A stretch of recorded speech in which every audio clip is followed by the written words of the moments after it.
So let's talk about the second kind of interaction, जिसको हम competition कहते हैं। इसमें दो स्पीशी आपस में इंटरेक्ट तो करती है, लेकिन किसी का भी फायदा नहीं होता, दोनों स्पीशीज का नुकसान होता है।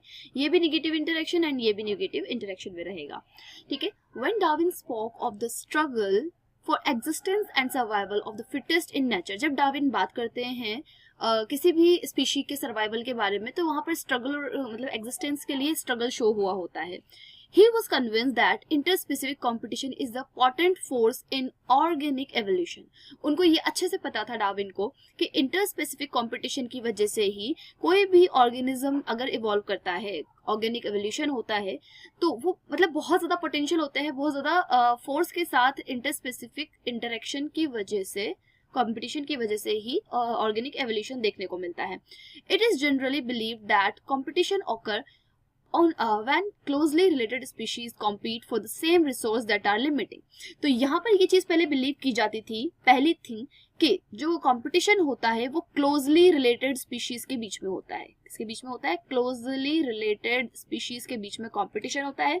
दूसरा पॉइंट फॉर कंपटीशन, जो रिसोर्सेज हैं वो कैसे होने चाहिए? वो लिमिटेड होने चाहिए। तो रिसोर्सेज अगर लिमिटेड है और जो इंटरेक्शन है वो क्लोजली रिलेटेड स्पीशीज के बीच में है, तो ये जो दोनों चीजें हैं ये जन्म देती हैं कंपटीशन को। इस पर बिलीव करते थे डार्विन और भी बहुत सारे इकोलॉजिस्ट। बट ये टोटली ट्रू नहीं था। पहले देखा गया टोटली अनरिलेटेड स्पीशीज भी आपस में क्या कर रही है? इंटरेक्शन कर रही हैं और सेम रिसोर्सेज के लिए कंपटीशन शो कर रही हैं।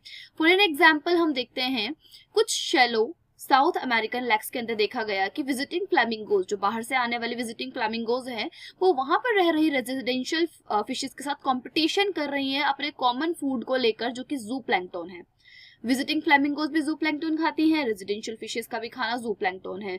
अब जब ये दोनों कितना मतलब इनमें स्पीशी रिलेशन कुछ भी नहीं है, बहुत ज्यादा डिस्टेंट स्पीशीज हैं ये, तब भी ये सेम रिसोर्स के लिए आपस में कंपटीशन कर रही हैं। तो पहली चीज तो गलत साबित हो गई है, क्लोजली रिलेटेड स्पीशीज ही हमेशा कंपटीशन नहीं करती हैं, बहुत दूर की स्पीशीज भी आपस में कंपटीशन शो करती हैं। अब सेकंड बात को हमें गलत साबित करना है कि डार्विन ने कहा रिसोर्स लिमिटेड हो तब कंपटीशन होगा, लेकिन secondly thing, resource need to be not limiting for competition to occur. जरूरी नहीं कि कंपटीशन होने के लिए रिसोर्सेज का लिमिटेड होना जरूरी हो। इन इंटरफेरेंस कंपटीशन, ठीक है, इंटरफेरेंस कंपटीशन के अंदर ये जरूरी नहीं है। आपने देखा होगा आपके पास खाना बहुत सारा पड़ा है, लेकिन अगर आपको लग रहा है भाई कोई ऐसा पर्सन आ गया जिसके खाने की क्षमता आपसे ज्यादा है, तब आप थोड़ा सा इनसिक्योर हो जाओगे, क्योंकि उसने आपके हैबिटेट में इंटरफेयर कर लिया है और आप वहां पर कंपटीशन शो करने लगोगे, जिससे आपका भी लॉस होगा और उसका भी थोड़ा लॉस होगा। The feeding efficiency of one species might be reduced due to the interfering and inhibitory presence of the other species. ठीक है, एक हैबिटेट में दो मतलब पहले से कोई स्पीशी रह रही है, अगर वहां पर दूसरी स्पीशी का इंटरफेयर हो जाए तो इससे क्या होगा? पहले वाली स्पीशीज की जो पोटेंशियल है वो थोड़ी सी कम हो जाएगी, फीडिंग एफिशिएंसी उसकी कम हो जाएगी, इवन इफ रिसोर्सेज बहुत सारे हों तब भी, ठीक है। Therefore, competition is best defined as a process in which the fitness of one species, जो कि R के टर्म में मेजर की जाती है, फिटनेस जो है स्पीशी की वो R के टर्म में रिकॉर्ड की जाती है, क्योंकि R क्या है? इंट्रिंसिक रेट है किसी भी पॉपुलेशन की कि वो कितना ग्रो कर सकता है as a reproductive fitness. The intrinsic rate of increase is significantly lower in presence of another species. मान लीजिए दो स्पीशीज हैं A and B, और अगर A स्पीशी की रिप्रोडक्टिव फिटनेस ज्यादा है स्पीशी B की, तो B वैसे ही इनसिक्योर फील करने लगेगी। अब उस केस में अगर उस इलाके में बहुत सारे रिसोर्सेज है, अबेंडेंट रिसोर्सेज हैं, फिर भी B के एक्सटिंक्ट होने के चांसेस यहाँ पर बढ़ जाएंगे, कंपटीशन बढ़ जाएगा इनमें। It is relatively easy to demonstrate in laboratory experiments, as Gauss and other experimental ecologists did. ठीक है, when resource are limited, जब resource limited होते हैं, competitively superior species जो होती है वो eventually eliminate कर देती है दूसरी species को। जो superior होगी वो दूसरी species को धीरे धीरे eliminate करने लगेगी। But evidence for such competitive exclusion occurring in nature is not always conclusive. ठीक है, तो जनरली ये वाले एग्जाम्पल नेचर में देखने को नहीं मिलते, क्योंकि जो रियल वर्ल्ड होता है वो बेसिकली बहुत ज्यादा कॉम्प्लेक्स होता है।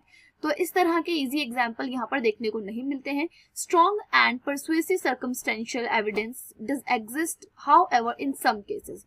ठीक है, कुछ केसेस में, लेकिन ये एग्जाम्पल्स बहुत अच्छे से देखने को मिलते हैं। एक एग्जाम्पल यहाँ पर ऐसा दिया गया है, जैसे कि एबिंगडन टॉर्टोइज जो कि गैलापागोस आइलैंड में, जहाँ पर डार्विन साहब ने एक्सपेरिमेंट किया था। So Abingdon tortoise in Galapagos island धीरे धीरे एक्सटिंक्ट हो गए within a decade after goat. कुछ गोट्स वहां पर इंट्रोड्यूस की गई थी आइलैंड पर, तो इन गोट की जो ग्रेजिंग कैपेसिटी थी वो ज्यादा एफिशिएंट थी इन एबिंगडन टॉर्टोइज से, इसलिए धीरे धीरे क्या हुआ, ये गोट की वजह से आ जाने से एबिंगडन टॉर्टोइज एक्सटिंक्ट हो गए विद इन अ डिकेड। जबकि वहां पर ग्रास बहुत सारी थी ब्राउजिंग करने के लिए, लेकिन फिर भी ये एक्सटिंक्ट हुए। रीजन क्या था, यहाँ पर जो रिप्रोडक्टिव फिटनेस थी वो गोट की ज्यादा थी, टॉर्टोइज की कम थी। तो यहाँ पर कंपटीशन इन लोगों को फेस करना पड़ा अपनी रिप्रोडक्टिव फिटनेस को लेकर, जबकि यहाँ पर रिसोर्सेज अबंडेंट थे। Another evidence for the occurrence of competition in nature comes from what is called competitive release।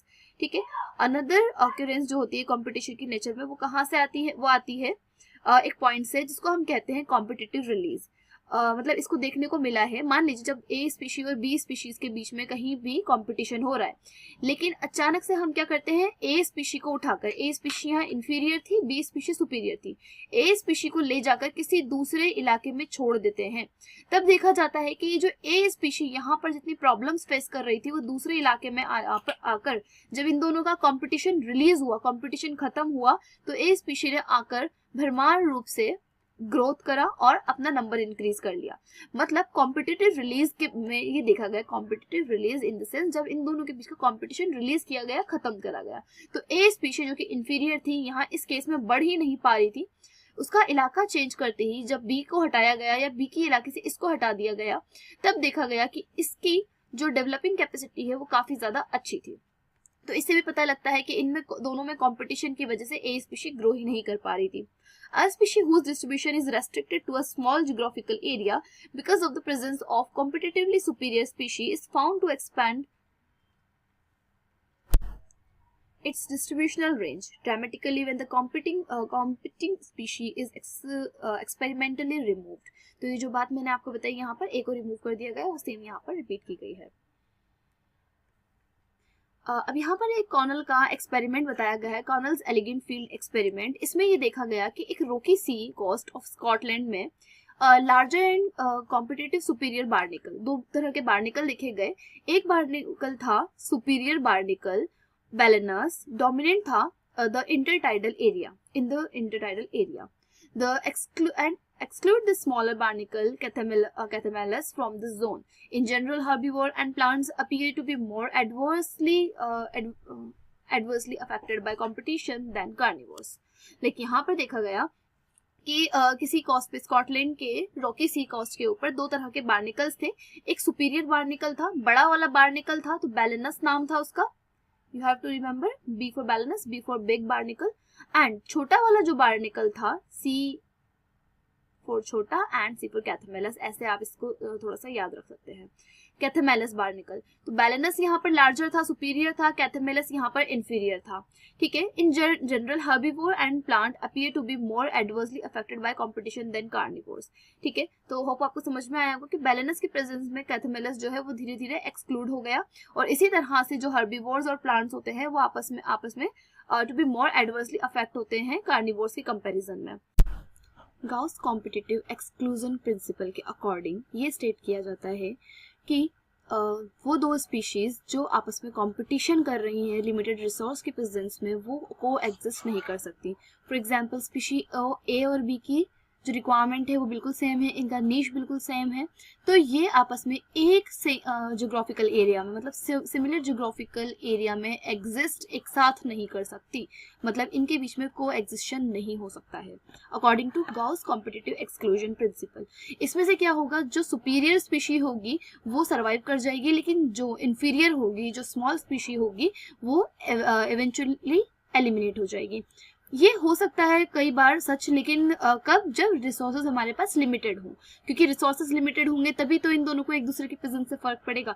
लेकिन अगर रिसोर्सेज ही अबंडेंट है तो एक दूसरे से फर्क नहीं पड़ेगा, और ये हर बार सच नहीं होती बात, but not otherwise. More recent studies do not support such gross generalization about competition, while they do not rule out the occurrence of interspecific competition in nature.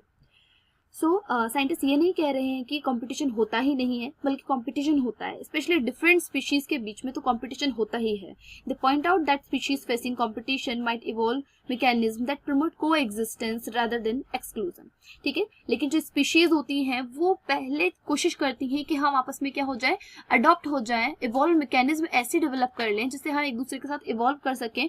ऐसा नहीं कि अचानक से ही कोई कंपटीशन होने लगा और को एग्जिस्टेंस इनकी पॉसिबल ही नहीं हो पाई, एक्सक्लूड हो गई है. ऐसा नहीं होता है. बेसिकली ये ट्राई करती हैं कि एडेप्टेशन पहले इवॉल्व करें. अगर बहुत कम चांसेस है अडेप्ट होने के, इसके बाद ये लोग ऑप्ट करते हैं एक्सक्लूजन को. सो लेकिन जो साइंटिस्ट होते हैं, स्पीशीज होती हैं, पहले अडॉप्ट कर लेती हैं, कोई भी ऐसा वे चूज कर लेंगी, कोई भी ऐसी मैकेनिज्म चूज कर लेंगी जिससे लड़ाई हो ही ना और दोनों स्पीशीज एक साथ को एग्जिस्ट कर सकें. One such mechanism is resource partitioning. इनमें से एक तरह की जो मैकेनिज्म है उसको हम रिसोर्स पार्टीशनिंग कहते हैं. ये जो रिसोर्स पार्टीशनिंग है, इसमें क्या होता है, स्पीशीज आपस में अपनी जगह, अपने इलाके बांट लेते हैं. इलाका नंबर 1 जो है वो ए स्पीशी का है, इलाका नंबर 2 जो है वो बी स्पीशीज का है. हालांकि ये दोनों इलाके एक बड़े एरिया का ही पार्ट है, लेकिन फिर भी ए और बी जब दोनों की रिक्वायरमेंट सेम है, नीश सेम है, तो इन्होंने क्या करा, अपने इलाके बांट लिए कि इस ए स्पीशीज सिर्फ उन्हीं रिसोर्सेज को यूटिलाइज कर पाएगी जो कि इसके इलाके में है, और बी स्पीशीज उसके इलाके में अवेलेबल रिसोर्सेज को ही यूज कर पाएगी. तो इन्होंने रिसोर्स पार्टीशनिंग को पॉइंट आउट किया. If two species compete for the same resource they could avoid competition by choosing. ठीक है, अकॉर्डिंगली ये लोग आपस में डिस्कस करके, चूज करके कॉम्पिटिशन को अवॉइड कर सकते हैं. फॉर इंस्टेंस, किसी एग्जाम्पल के तौर पर अगर हम देखें, डिफरेंट टाइम पर वो फीड कर सकती हैं, डिफरेंट फॉरेजिंग पैटर्न को अपना सकती हैं. ठीक है, डिफरेंट टाइम पर फीड इन द सेंस कोई स्पीशी, कोई बर्ड को अगर फॉरेजिंग करनी है या फिर कह सकते हैं उसको सीडिंग करनी है, तो जनरली वो डिफरेंट टाइम पर अपनी रिक्वायरमेंट्स को फुलफिल कर सकती है. एक बर्ड जो है वो इवनिंग के टाइम पर खाना खा सकती है, एक बर्ड आफ्टरनून के टाइम पर वो काम कर सकती है, जिससे क्या होगा, कंपटीशन कम होगा. जब स्पीशीज एक दूसरे के सामने कम आएंगे तो कंपटीशन कम होगा, और अलग फॉरेजिंग पैटर्न अपनाकर भी ये अपने कंपटीशन को कम कर सकते हैं.